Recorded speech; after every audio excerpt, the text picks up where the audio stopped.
రేపే ముక్కోటి ఏకాదశి. ఈ రోజున మర్చిపోకుండా ఈ ఆకుని తింటే చాలండి. కోటి జన్మల పుణ్యం లభిస్తుంది. అలానే కాకుండా మీ దరిద్రాలు, దోషాలన్నీ కూడా పోతాయి. అద్భుతమైన ఫలితాలు ఉంటాయని చెప్పొచ్చు.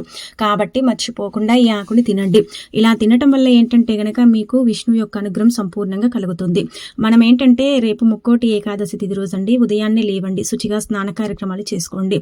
ఇంటిని వాకిలిని శుభ్రం చేసిన తర్వాత ఇల్లంతా కూడా పసుపు నీళ్లు చల్లుకొని గుమ్మాలకు పసుపు రాసి కుంకుమతో బొట్టు పెట్టి వాకిట్లో ముగ్గు పెట్టుకొని ఆ తర్వాత మీరు స్నానం చేసి ఉతికిన వస్త్రాలు ధరించి ఇంట్లో వెంకటేశ్వర స్వామిని ఏంటంటే విష్ణు రూపంగా వెంకటేశ్వర స్వామిని భావిస్తాం కాబట్టి వెంకటేశ్వర స్వామి చిత్రపటాన్ని క్లీన్ చేసుకుని తులసిమాలతో మీ దగ్గర ఉండే పుష్పాలతో అలంకరించి పిండి దీపం చేయండి.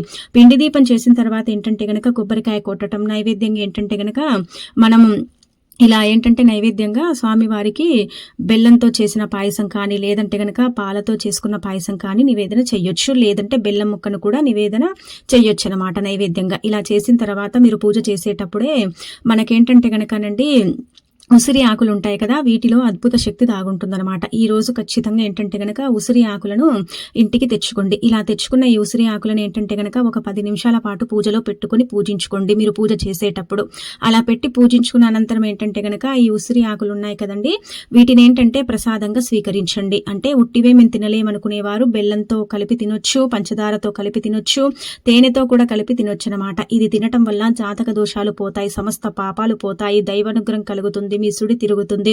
అలానే కాకుండా మీకు మంచి జరుగుతుంది. సంవత్సరం అంతా కూడా మీరేంటంటే గనక భోగ భాగ్యాలను అనుభవిస్తారని పురాణాలలో చెప్పబడుతుంది. కాబట్టి ఖచ్చితంగా ఉసిరి ఆకులను ఈ రోజు ఏంటంటే గనక ప్రసాదంగా